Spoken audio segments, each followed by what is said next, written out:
Hello guys, ഇന്ന് ഗുരുവായൂരിൽ പോയൊരു കഥ പറയാം. രാവിലെ എണീറ്റപ്പോൾ തന്നെ ഏട്ടൻ പറഞ്ഞു നമുക്കൊന്ന് ഗുരുവായൂർ പോവാമെന്ന്. അപ്പോൾ രാവിലെ കുറച്ച് ലേറ്റ് ആയതുകൊണ്ട് തന്നെ അപ്പം എന്തായാലും പോകാൻ പറ്റില്ല. അപ്പോൾ വൈകുന്നേരം പോവാമെന്ന് പ്ലാൻ ഇട്ടു. ഞങ്ങൾക്ക് പിന്നെ മുൻകൂട്ടി പ്ലാൻ ചെയ്ത് പോകുന്ന പരിപാടിയൊക്കെ വളരെ കുറവാണ്.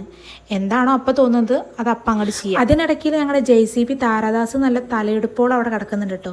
അപ്പം അവന് നമ്മളൊന്നും ഇതിൽ ഉൾപ്പെടുത്തി. ഇഹുവിന് ചോറ് കൊടുക്കാനാണ് നമ്മൾ ലാസ്റ്റായിട്ട് ഗുരുവായൂർക്ക് പോയത്. അതിന് ശേഷം ഇപ്പോൾ 7-8 മാസമായി അവിടേക്ക് പോയിട്ട്. അപ്പോൾ നമ്മൾ വൈകുന്നേരം പോകുന്നതിൽ എനിക്ക് കുറച്ച് സന്തോഷം കൂടുതലാണ്. കാര്യം വൈകുന്നേരം, അതായത് രാത്രിയിൽ ഗുരുവായൂരും ഗുരുവായൂരപ്പനെയൊന്നും ഞാൻ ഇതുവരെ കണ്ടിട്ടില്ല. എപ്പോഴും രാവിലകളിലൊക്കെയാണ് ഞങ്ങൾ പോകാറുള്ളത്. അപ്പോൾ എന്തായാലും ഇന്ന് അതും കൂടി സാധിക്കുമല്ലോ. അവിടെ എത്തി വരി നിൽക്കണേട്ട് മുന്നേ നമ്മൾ ഫുഡ് കഴിക്കാൻ വേണ്ടി കയറിയിട്ടുണ്ട്. ലൈറ്റായിട്ട് എന്തെങ്കിലും കഴിക്കാൻ വിചാരിച്ചു. ഇനി ശിവേലൊക്കെ കഴിഞ്ഞ് മെല്ലെ ഇറങ്ങുള്ളൂ. അപ്പോൾ ഇഹൂനും ഫുഡൊക്കെ കൊടുത്ത് സെറ്റാക്കി വയ്ക്കാൻ വിചാരിച്ചു. അധികം തിരക്കൊന്നും ഉണ്ടായിരുന്നില്ല. ഒരു 9:15 നമ്മൾ ഉള്ളിൽ കയറി. അധികം തിരക്കൊന്നും ഇല്ലാത്തതുകൊണ്ട് നേരം പോലെ ഭഗവാനെ കണ്ട് പ്രാർത്ഥിക്കാനൊക്കെ പറ്റി. അതിനുശേഷം ഒരു 9:30 കഴിഞ്ഞതിന് ശേഷം ശിവേലി തുടങ്ങിയത്. ശിവേലിയും നല്ല രീതിയിൽ കാണാൻ പറ്റി. ഞാൻ ഇതുവരെ കണ്ടിട്ടുണ്ടായിരുന്നില്ല, പക്ഷെ ശരിക്കും കാണേണ്ട ഒന്ന് തന്നെയായിരുന്നു. ശരിക്കും ഗുരുവായൂരപ്പനെ പാടി ഉറക്കുക തന്നെയായിരുന്നു. അതൊക്കെ ഫ്രണ്ടിൽ നിന്നിട്ട് നേരം പോലെ കാണാൻ പറ്റി എന്നുള്ളതാണ്.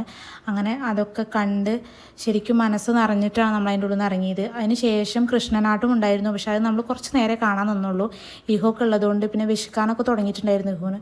അപ്പോൾ പിന്നെ അതൊക്കെ കഴിഞ്ഞ് കുറച്ച് നേരം കണ്ടിട്ട് നമ്മൾ അവിടെ നിന്ന് ഇറങ്ങി. പിന്നെ നേരെ ഹോട്ടലുകളൊക്കെ ഏകദേശം അടയ്ക്കാറായിട്ടുണ്ടായിരുന്നു. പിന്നെ അവസാനം ഒരു ഹോട്ടലിൽ കയറി നമ്മൾ അവിടെ നിന്ന് ഫുഡൊക്കെ കഴിച്ചു. അവിടെ ഒരു അക്വേറിയം ഉണ്ടായിരുന്നു, അതിൽ കുറേ കളർഫുൾ മീനുകളൊക്കെ ഉണ്ടായിരുന്നു. അപ്പോൾ ഇഹു അതൊക്കെ ഇങ്ങനെ നോക്കി ഇങ്ങനെ നിൽക്കുന്നുണ്ട്. പിന്നെ അതൊക്കെ കഴിഞ്ഞ് പിന്നെ നമ്മൾ കുറച്ച് നേരം അത് കൂടെ ഒക്കെ ഇങ്ങനെ നടന്നു. ഗുരുവായൂർ ഇങ്ങനെ തിരക്കില്ലാതെയും ആദ്യമായിട്ടാണ് കാണുന്നത്. പിന്നെ ഇഹുവിന് ചെറിയൊരു ഫാനും ഒരു ടോയൊക്കെ വാങ്ങിയിട്ടുണ്ടായിരുന്നു. അങ്ങനെ അതൊക്കെ വാങ്ങി അങ്ങനെ ഗുരുവായൂർ സന്നിധിയിൽ കുറച്ച് നേരമൊക്കെ ഇങ്ങനെ നടന്ന് പിന്നെ നമ്മൾ നേരെ വീട്ടിലേക്ക് പോകാൻ വേണ്ടി വണ്ടിയടുത്തേക്ക് നടന്നുകൊണ്ടിരിക്കുകയാണ്.